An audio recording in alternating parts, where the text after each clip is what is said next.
Assalamualaikum warahmatullahi wabarakatuh. Perkenalkan, nama saya Aini Nurfitia dari Fakultas Ilmu Hukum Universitas Pamulang. Di sini saya akan mempresentasikan makalah pengantar ilmu hukum dengan judul Pembentukan dan Penerapan Hukum. Mohon izin Bapak Fikri Jamal serta teman-teman sekalian perhatiannya. Bismillahirrahmanirrahim. Kita langsung masuk ke pembahasan.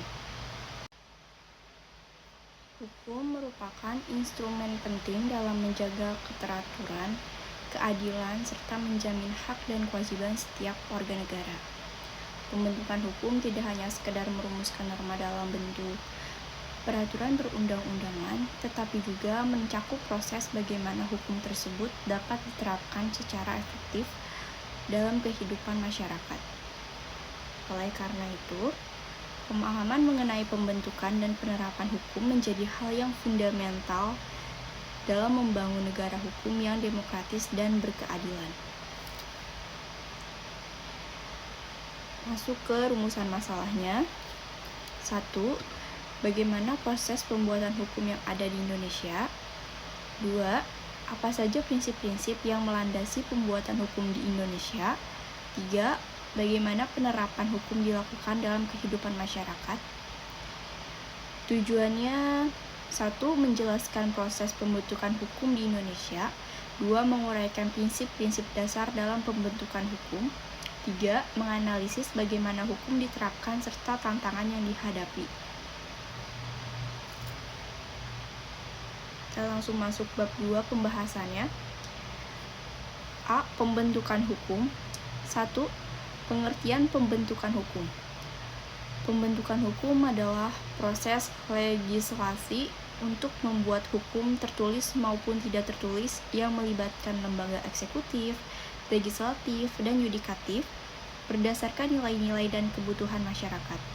Proses ini meliputi perencanaan, penyusunan, pembahasan, penetapan, dan pengundangan peraturan, serta dipandu oleh 7 asas penting serta kejelasan tujuan, kejelasan rumusan, dan keterbukaan untuk menciptakan kepastian, keadilan, dan kemanfaatan bagi masyarakat.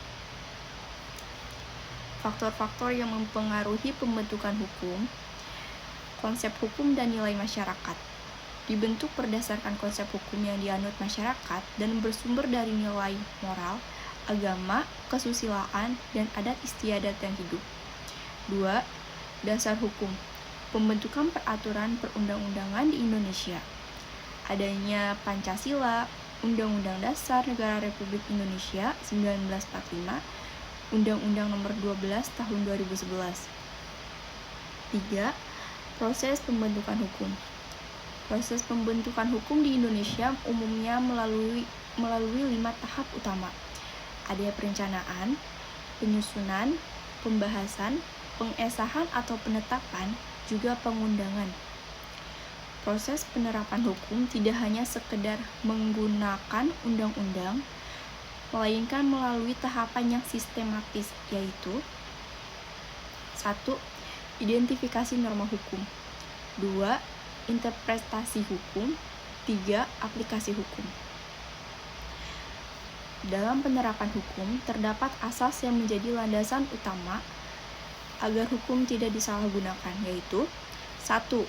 Asas kepastian hukum. 2. Asas keadilan. 3. Asas kemanfaatan.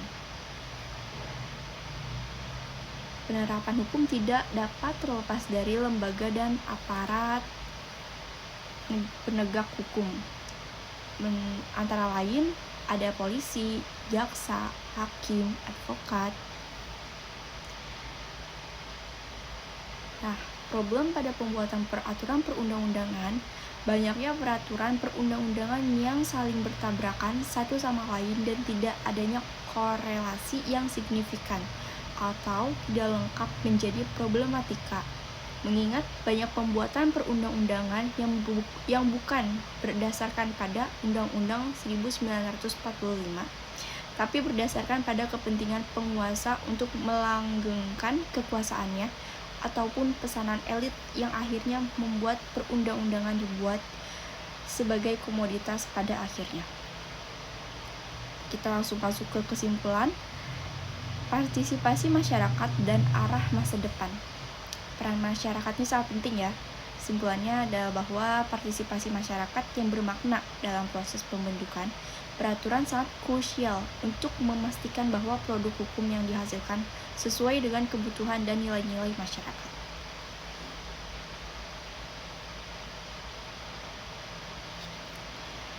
Sekian penjelasan presentasi saya pada hari ini.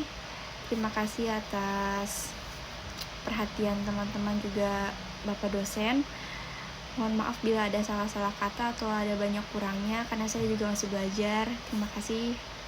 Assalamualaikum warahmatullahi wabarakatuh.